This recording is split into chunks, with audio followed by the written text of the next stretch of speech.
And welcome again to Cottage Talk. I am Russ Goldman. Joining me right now is Alex Goldberg from the Byline. He's a good friend of mine, and it's so good to have him back. He has a very popular Twitter account and also a very popular podcast, like I mentioned, called the Byline. He's on to give us the Chelsea perspective on this upcoming match. I look forward to doing the show with Alex. It's been a long time. Alex and I actually used to do a podcast together called the SoccerCast, which was in association with WEI Sports Radio in Boston. So we get to do this show again. He was on a few years ago. Alex, thank you so much for joining me. Yeah, no problem, Russ. And I think when I was on a few years ago, I was in the car and I had basically no reception, and I was trying to appease you and do video, and it was rough on my end. I hope the technical side goes a little bit better today. Okay. Well, listen, again, thank you so much for doing the show. And it's always good to have you on. And I look forward to getting your thoughts on Chelsea and then also your thoughts on Fulham as well in this half-hour show that you and I are going to be doing. Before we go on any further, I do want to mention this. Shout out to my daughter, Sammy. She is 19 years old today. So I just want to wish her a very happy birthday. Yes. Flying. What the heck? My daughter is 19 years old today. Wow. What? Well, happy birthday, Sammy.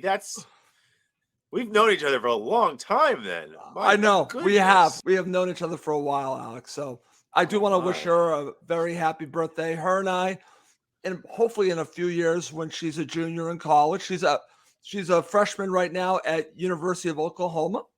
And in a couple of years, hopefully she's going to be doing a semester abroad in London, and I'll come visit her and we'll go to a match together. So that's nice. That's the plan. But Alex, before we go on any further, just welcome to the show. How you doing? Good. I'm doing good. I haven't been doing content a lot myself lately, just some personal things, but hopefully I'll be fully back on the content scene soon. The World Cup, in a way, came at a good time for me personally, just so I didn't feel too guilty about not doing a lot of content. Then again, Russ, to kind of transition into what we're going to be speaking about, I don't want to be doing content right now. Chelsea are really just making it very tough on us.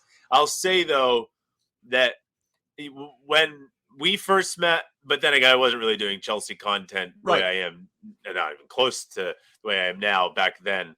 But early days of me doing Chelsea content when we were still speaking more regularly, and I wish we did speak more regularly still, I was very emotional. I was very reactive. I ranted a lot.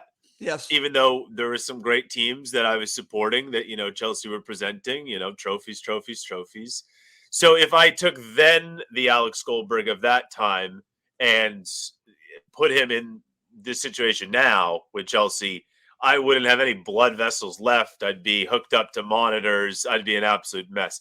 But I will say maybe it's becoming a father, husband, whatever, or just, I think being a sports fan in general, not just a Chelsea fan, and knowing that teams need to rebuild sometimes. I'm dealing with this, I think, a little bit better than some other fans, but certainly than I would have in the past. So the games are tough to watch. It's not the Chelsea we are used to, but I am down with a rebuild. It's just rebuilds are tough in the moment. They're tough game to game. So that's how I'm doing. Okay. Well, it's funny because I listened to a very interesting podcast, the London is Blue podcast this morning.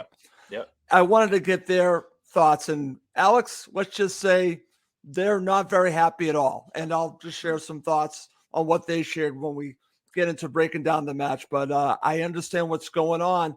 But I want to get your view on the state of Chelsea. That's what we're going to call this to start the show.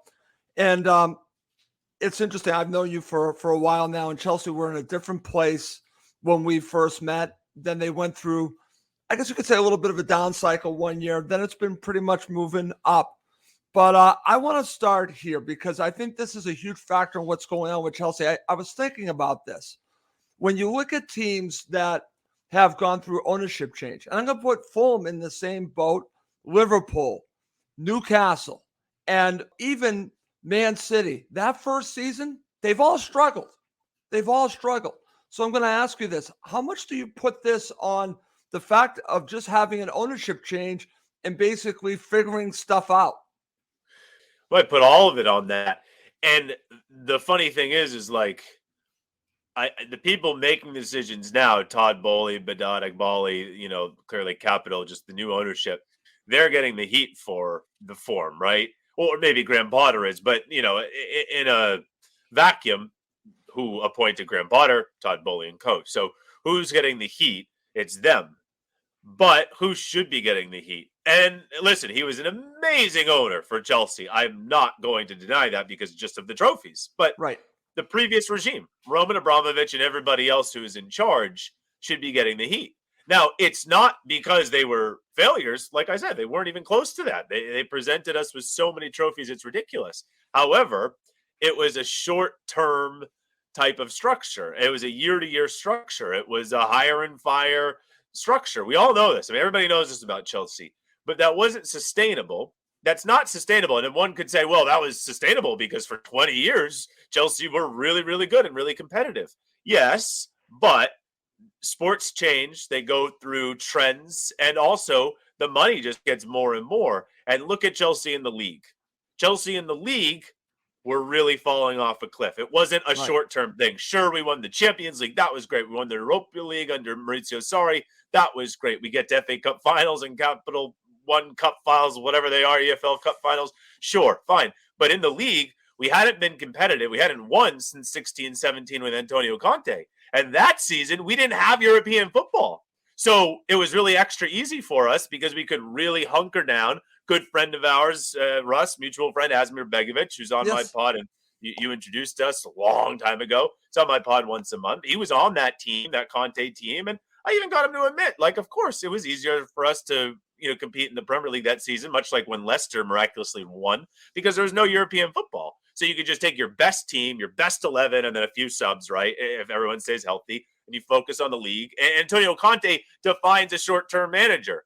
So if you take that title away, then it's the Mourinho season when Azar and Fabregas and Diego Costa were absolutely incredible, right? And it was such a team, too. There's so many senior players. And then, it gets, further back in terms of league competitiveness. And all the other titles are great, but we want to be like, how do you become a City and a Liverpool? You compete in the league every season. Like that's how you get that stature. Obviously Champions League as well, but look, City don't win the Champions League, yet they still are clearly the best team in the league, right? Like, just year in, year out, because they dominate the best league in the world. And it's been a long time since Chelsea have done that. And the previous regime was not building. And you have to build in all sports now. In every sport, you have to build a foundation, much like the Dodgers, Todd Bowley's Dodgers in baseball. That is a foundation. It's not relying on one player, one manager. It's hard to cut off at the knees. And the previous regime was just short-term. They got lucky, but they knew what they were doing in terms of short-term building as well. But Todd Bowley came in, said, this isn't going to work in today's game. Everybody's got money. Look at Newcastle. They got money. Everyone's loaded now. It doesn't matter about money. Now it's about who can build with that money. So credit to the new ownership. They kind of understand we're going to take some hits in the short term. People are going to blame us for, the immediate results, but we're going to have to go through the storm, not around it. And hopefully we come out better for it and we can compete for league titles. Right. And I'm glad that you put it that way, Alex, because for all the success of Abramovich, it really starts the foundation is the league. As you mentioned with Liverpool and especially Man City, it starts with the league. Yeah. So that's where you need to begin. Your league placing needs to be better. And as you can see, what the strange thing about it right now, and we're going to talk about this match, is that Fulham are ahead of Chelsea. I never thought I would see the day, but now I'm seeing the day, and it's actually a good thing for me. But I do understand, and I thought about this, that a huge factor in this is the ownership change. It has to be, because it takes time for them to put their plan together, get the players in that they need to continually contend for the Premier League. Right now, they are just starting the process. So I think that you're seeing that they actually made a signing today, the player that they brought on loan, João Felix. So again, they're continually bringing in players, but it's going to take some time for Chelsea to be the team that we remember. In fact, I think it might be very different, Alex, because like you said, the philosophy under Abramovich is very different under Bowley. This is more long-term thinking. compared to short-term thinking. Would that be a fair way to look at this? Oh, there's no question about it. I mean, everybody that Chelsea is looking to acquire right now is 25 or under for the most part. I mean, João Felix is a bit more of like a unique situation because as of right now, it's just a dry loan, right? There's really Yep. no, I don't know if maybe there's a wink, wink gentleman's agreement. We don't know about if he does well, what could happen in the summer. But for the most part, that's kind of in isolation. Yet he's still a young player, 23. And then we've already brought in a center back from Ligue 1 this window, Benoit Badiashile. And one could say, well, what do we need him for? Levi Colwill we own, and he's at Brighton. He's playing well now. You know, we look pretty good at center back. Wesley Fofana needs to be fit. And, you know, I understand Thiago Silva could leave after the season. Koulibaly has been shaky. But still, one could say, well, why do we need Badiashile in January when he already was kind of, you know, young and raw in Ligue 1? Now you're going to bring him in January to the Premier League. But it literally just fits in line with what Todd Boehly is trying to do. He's a young player who has promise, and Todd Boehly is trying to bring these players to the club while they're somewhat affordable and develop them here rather than wait until they're 70, 80, 90 million pounds, and then you have to pay for that already established player. So another one is David Datro Fofana we got from Molde. And of course, you know, that's not a club. That's in Norway, of course, that club. That is not a club that usually then sends players right to a Chelsea. You know, look at Erling Haaland. He was at Molde, and then he went to Salzburg, and then he went to Leipzig, right? My memory is serving me correct. Yep. And yes. Then, of course, he comes to Manchester City. So there was 2 stops in between. But instead, Todd Boehly and ownership say, David Datro Fofana, £9 million. Let's see what we can do with you here, whether it's on loan or at the club. So I just, you know, mentioned those 2 players because even if they're a little bit higher profile young players, it's all about young players. You know, the senior big stars we're going for this summer, we'll see if we get them. But Declan Rice, he's, you know, about to turn 24. Jude Bellingham, he's what, you know, still 19 or 20, you know, young. Enzo Fernandez, we had this big, you know, debacle with where we ended up not signing him. Very young player. So, yeah, even the more established players, they're all 25 or under. And I like it, you know, because it does, once again, kind of, it raises your chances of then in a few years' time having a really good starting 11, having a really good, probably like City do, backup starting 11.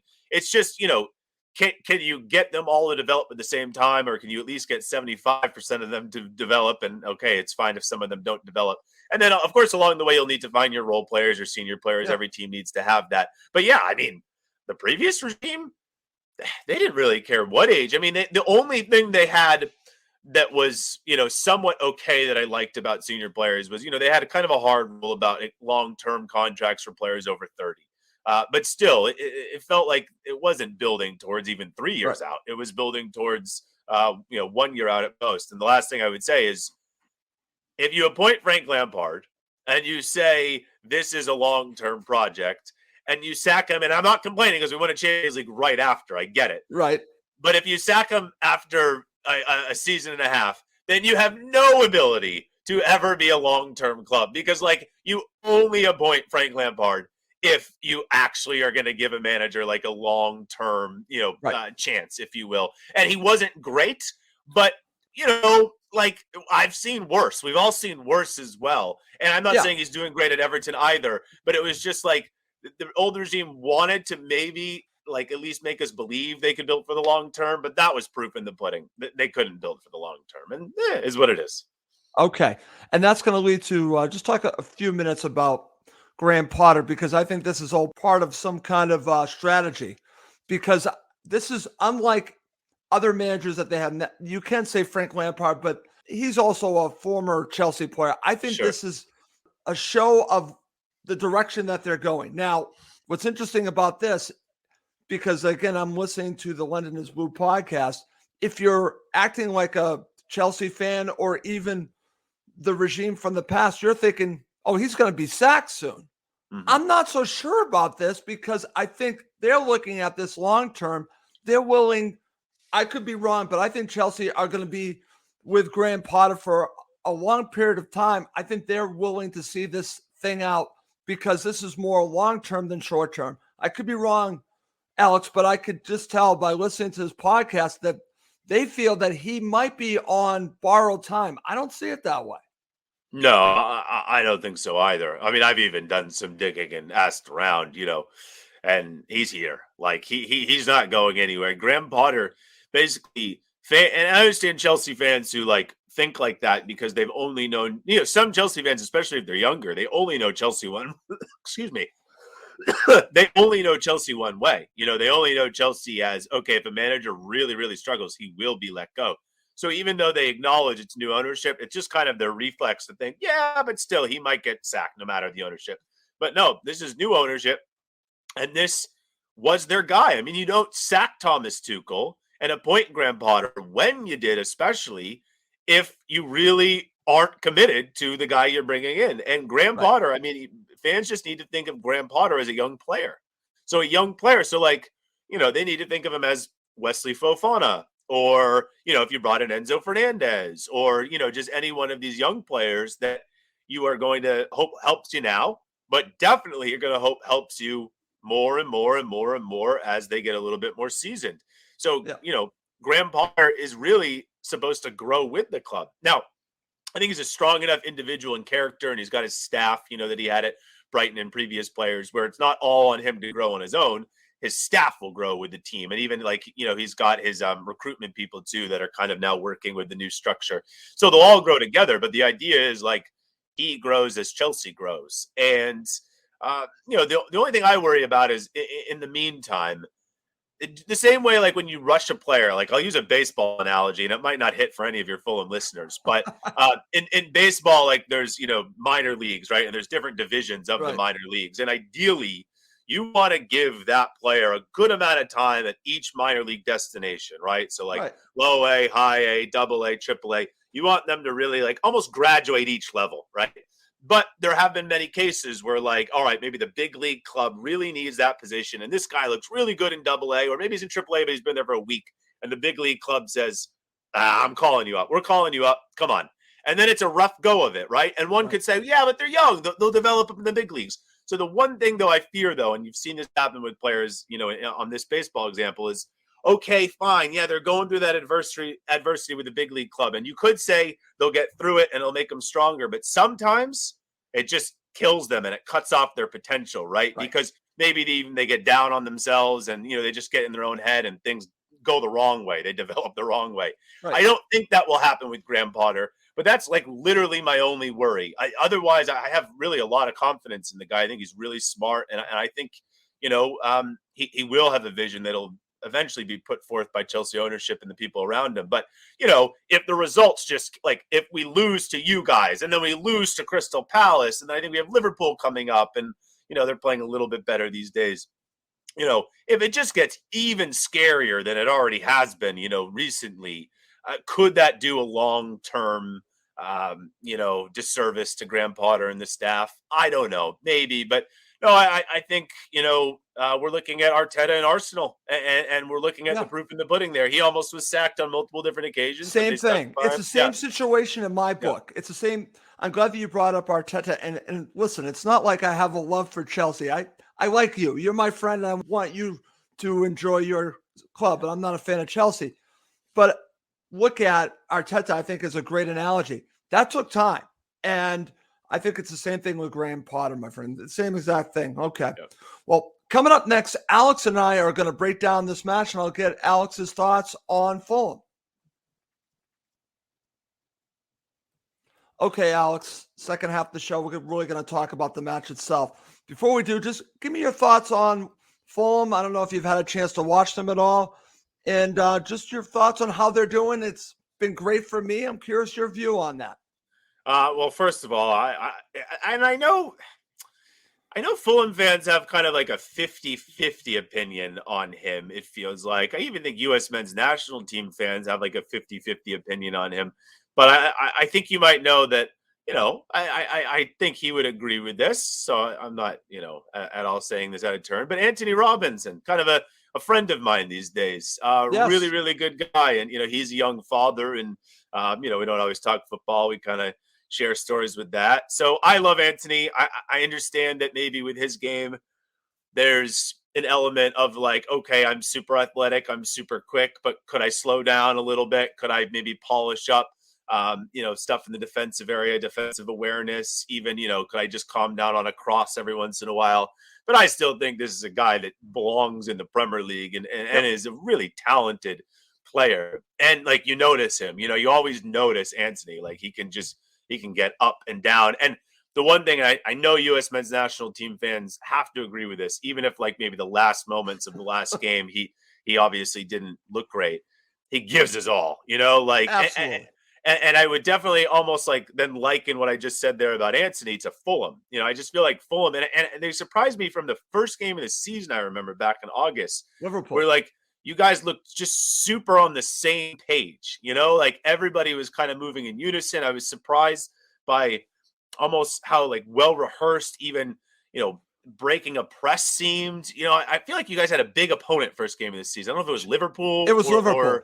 It was Liverpool. Yeah, and you looked like better, well drilled than Liverpool, which is really saying something, because Liverpool, I know obviously then the struggles continued for Liverpool this season. After that game, it wasn't a one-off, but like Liverpool, if there's anything Liverpool have had in the years past, it's a team, right? Like team. Everybody knows where each other's going to be. And you guys were the team that looked like, you had played together for years and years and years. And I know there is some, familiarity and continuity with your side, but it was just really impressive. Like right away, I don't want to be reactionary, like match day one of a Premier League season. You don't want to do that with every sport. But I really did say to myself, like, I don't know if they're going to go down, just because, like, the teams that go down, even if they start the season well, are the teams that just kind of have like one or two good players, and they might have some just big games to start the season, and everyone's talking about them, usually a striker, right? But then like the team's not good enough. But I just looked at that team and I was like, wow, that's a team right there. So, my knowledge of the team overall is obviously not going to be anywhere close to you and your listeners. Right. But a player that has really impressed me in the midfield is Palhinha. Was it João Palhinha? João Palhinha has been our player of the season, even more than Mitrovic to me, Alex. See, Mitrovic is like the obvious say. I didn't mention him first because he's not available for Thursday, right? He's not available for the. No, so that's a huge help. No offense to Carlos Vinicius. Is that who it is? Yeah. But no, I mean, like, listen, like Palhinha, in the same way when you face, a Leeds, right, with Tyler Adams. I'm just saying, like, if Tyler Adams is out there for Leeds, let's say Leeds had like a guy up front, Mitrovic is 1,000 times better than Patrick Bamford or anything like that. But, I'd be a lot more scared of Leeds as long as they have Tyler Adams versus like a forward. And I kind of view you guys almost the same way. Now, Mitrovic could, the way we are, Mitrovic could still, though, like if he's healthy, like that's still a really, really bad thing. But I feel like Palhinha almost has become kind of your heart and soul.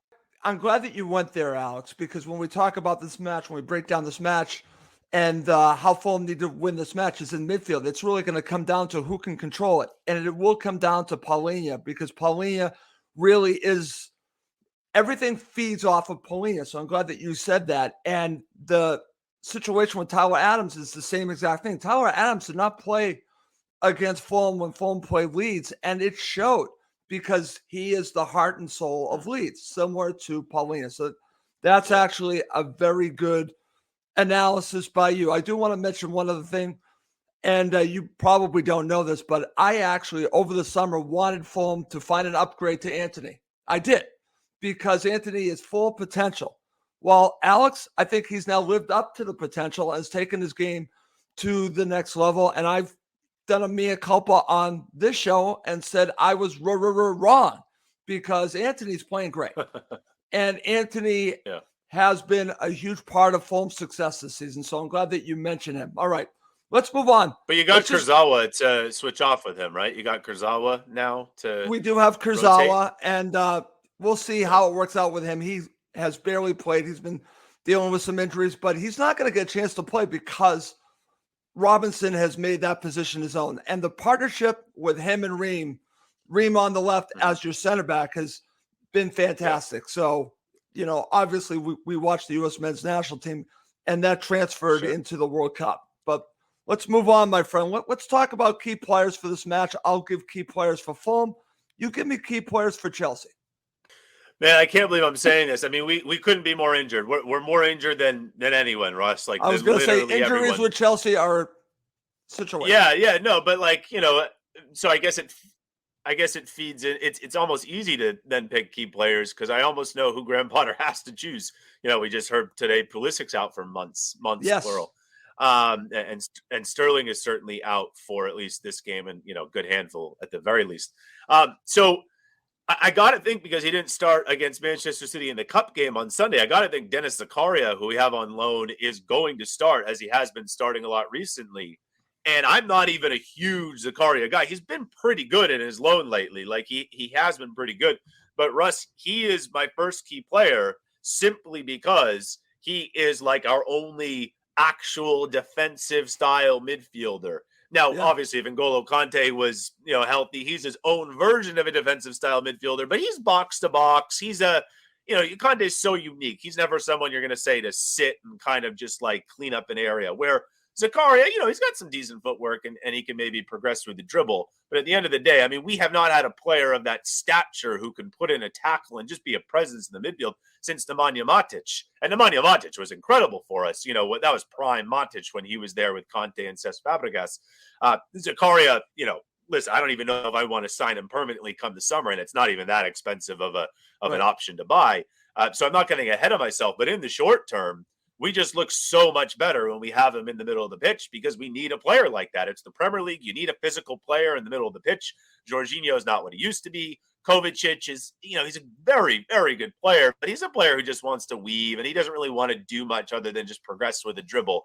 And he's up and down. Sometimes it just feels like he's, I don't want to say disinterested, but sometimes it just doesn't feel like he's there. No Conte. So Zakaria has to be, the first key player that pops into my head. There's no doubt about it.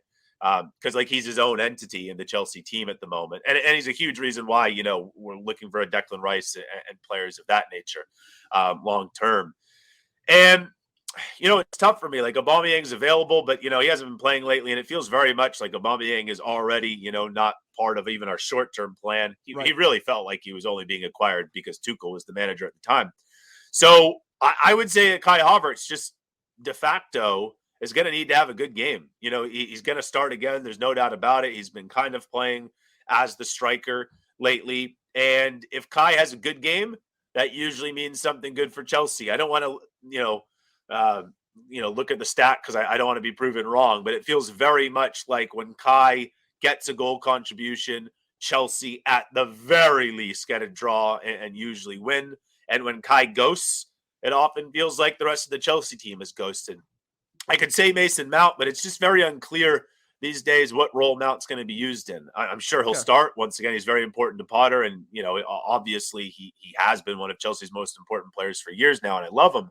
But I can't say he's a key player for this game specifically because he's still being used as a crutch. Like, because he's versatile, he gets used now like in replacement for, say, a said winger who's out, when that's not the best way to use Mason Mount. I think Graham Potter knows that. I'd love him as an 8, but can we use him as an 8? That's the whole thing, just because we don't really have, the full attacking array of options. So I would say Zakaria and Kai Havertz, and that kind of fits with what's important in football, right? The spine of the team. I'd say Thiago Silva, but I mean, if Thiago Silva has a bad game, you'll beat us no matter what. So there's no point in saying Thiago Silva. So I would say Zakaria and Havertz for Chelsea. Okay, excellent. Okay, so I'm going to give you Fulham, and I'm going to start with what we were just talking about. It has to be Paulinho having one of his signature matches. If he's controlling the play, Fulham have a very good. When he plays well, Fulham generally play well. So I'm going to start there. I could put Harrison Reed in there, but I'm on the fence if Harrison Reed will be starting because I think he will be, but I might consider going with Tom Kearney in this match. This might be more of a Kearney kind of match, but we'll see. I think he'll end up going with Harrison Reed. But the player, and I can't believe I'm going to bring this up, I think he's a huge key player in this match. I know who you're going to say. I'm going to say it. I'm sorry, Alex. And Alex had all kinds of discussions on this player on the podcast we did. Alex is not a fan of the player I'm about to say, but Willian has been huge for Fulham this season. When Willian plays well, I'm telling you, Fulham play well. He has been a revelation. And I'm just going to tell you, he is going to be a key player in this match. I can't believe I'm saying that to you, Alex. Alex, he's played very well for Fulham. I know you don't like Willian. In fact, you've had a lot of things to say about Willian, but I can tell you this. He has stepped up. We did not expect much from Willian. He's been fantastic. Well, the biggest compliment I can give William, and I would just remind you, and then say to anyone listening who's never heard me speak about William, is my frustration and oftentimes dislike for William when he was a Chelsea player was not because I thought he was not talented. It was quite the opposite. It was, I realized, it was obvious how talented he was. Brazilian, just can do so many things, balance, can play on either wing. It was just that I felt he wasn't using it nearly enough. I just felt like he could have been so much more. His decision-making frustrated me. I always felt like he should have been a better Pippin to Eden Hazard's Jordan. He should have been a better sidekick for Eden Hazard. I mean, he assisted Hazard in their Chelsea careers collectively like 5 times or something. That's inexcusable. It should be way higher than that when you have that talent. And then I would see him go to the national team with Brazil, right? And he would do something ridiculous. I'd be like, what the heck? Where is that for Chelsea? But, still a good Chelsea career. The biggest compliment I can give him is I am actually not surprised that he's helping you guys, because I will say, and this was Hazard until he went to Real Madrid and, he's just fallen apart, literally into pieces like a broken toy. But Willian has got to be one of the most durable players, Russ, I have witnessed in sports. And I am saying that really, I was saying that his latter years of Chelsea, he was never, Hazard was never injured, for Chelsea. Right. But with Hazard, that was just a little bit of I don't want to say luck, but it was just he was playing the game he loved. He had a ridiculous lower half, that was durable. And he just got to that point, and then it all, one injury down spiraled it. But Willian was never injured. And he always looked exactly the same, except the hair, that could change. And, he's short, he's compact, he's clearly very fit. And his body just is really, it's still so solid, it's still very, and I think with Fulham, he knows the league, right? He knows the league. He can play on either side, whether it's the right or the left. He's such a balanced dribbler that there's not a place you put him where he's a liability. If he's a liability, that's just because he made his own bad decision or whatever, it is what it is. But fitness wise, he's been one of the fittest players I've ever witnessed. So, he loves London. We know why he's with you guys. Yeah. No offense to you guys. It's not because Fulham are his dream team. He has a restaurant in London. he didn't want to leave London. That's why he went to Arsenal. He wanted to come to London. We're aware of that. That's not breaking news. We know that he wanted to be in London. And listen, the situation worked out. And like I said, he's played very well for Fulham. Okay. To wrap this up, let's go to how does Chelsea win this match? Then we'll go through a starting 11 after that. But give me your thoughts on how your club wins the match, and I'll share mine on Fulham. Yeah, so I would almost use your first key player said and just use that as half my answer here. I would say don't allow Polina to have a good game. It also kind of jives with why I had to say Zakaria as well. I can't believe I'm saying this, but heading into a game against Fulham have the better midfield than Chelsea. That's such a disappointing thing to say as a Chelsea fan, because midfield is so important. And I'm not tooting my own horn or anything. I get so many things wrong as well. But if there's one thing I have been moaning about for years on Chelsea Twitter now is fix the midfield. Yeah. And the midfield was the representation for how the previous regime did everything. Titles with paper over cracks. Now, I know a Fulham fan listening is like, oh, poor you.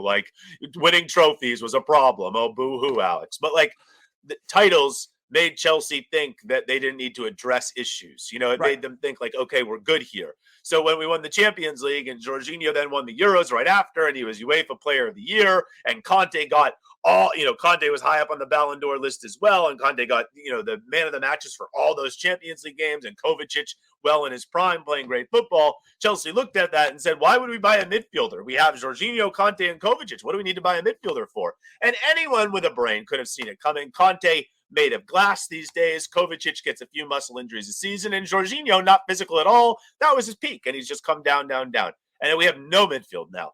Mason Mount doesn't even get to play in the midfield, and he's still an 8. So stop Polina, meaning also Zakaria has to have at least an average game.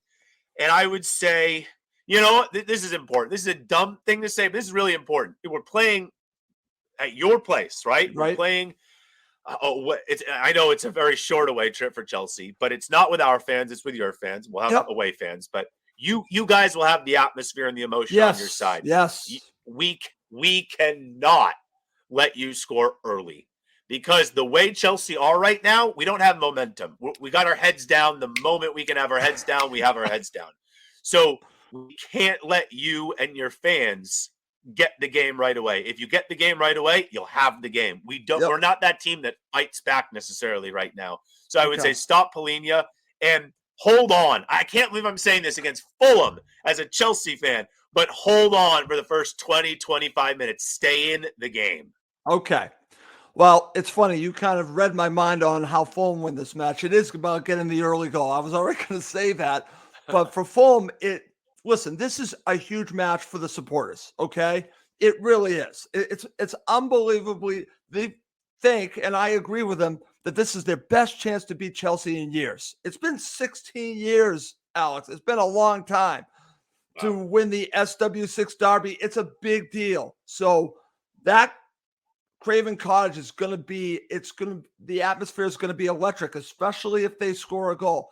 Get the crowd involved, get that early goal, and then let Paulina and I think it's going to be Harrison Reed and Pereira run the show in central midfield. Let them run the show, and Fulham will win this match. Now, they don't have Mitro, and I'll go through my starting 11. It's going to be interesting. I think it's going to be Vinicius, but it's funny because in the presser, Michael Silva's playing a little games here because he said he can go with Vinicius. Maybe he plays Bobby Decordova-Reid. He throws out his name. He also throws out Dan James's name. So I think he might be playing games. I think it's going to be Vinicius, but that's going to be an interesting part of this match. Who's going to be the striker? And we'll get to that right now, my friend. Give me your starting 11 for Chelsea, and I'll give it to you for Fulham. So João Felix, he might be available, but there's no way João Felix will be starting so soon. So I continue with the back four. I go, Kepa has to be in net. At right back, it's scary hours. It really, really is for us without Reece James. But, I don't want Trevor Chalobah playing there.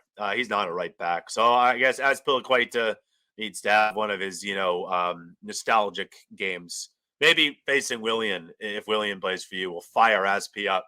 Battle of the old guards. So Aspi at right back, Silva and Koulibaly, the center back pairing. Koulibaly's been shaky, and I'd love to throw in Chalobah, but I'll go Silva Koulibaly just to keep some continuity. Left back has to be Marc Cucurella. I could say Lewis Hall, but no, Cucurella. Midfield pivot, I'll go Zakaria and Kovacic, Dennis Zakaria and Kovacic. And then, so I'll make that a midfield three, Okay. I'll make that a midfield three, and I'll put, I don't think it's going to happen, but I'll put Carney Chukwuemeka in there. He's been playing a little bit for us lately. I think he should be playing a lot more. Okay. So, I don't know. It could be 4-2-3-1, 4-3-3, but I'll say Carney Chukwuemeka. And then, the front three in some way, shape, or form is going to have to be, the three more players are going to have to be, just by process of elimination. Yep. Hakeem Ziyech, I guess, hugging it out wide, putting crosses in. It puts Mason Mount, I guess, in a left wing position, which I don't like. He's not a left winger. Hopefully he can tuck in, and Cucurella can come up and give him some width on the left. But Mount and Havertz. So, once again, that's Kepa, Aspi, Silva, Koulibaly, Cucurella, Zakaria, Kovacic, Chukwuemeka, Ziyech, Mount, and Havertz. Okay. So for me, I'm going to go with Bernd Leno. Right back is going to be Kenny Tete. Left back is going to be Anthony Robinson. Center back pairing, I'm going to go. It's funny because this could be mix and match. I think it's going to be Tim Ream, and I'm going to say Diop. It could be Tosin, saying what I would do, but that could happen.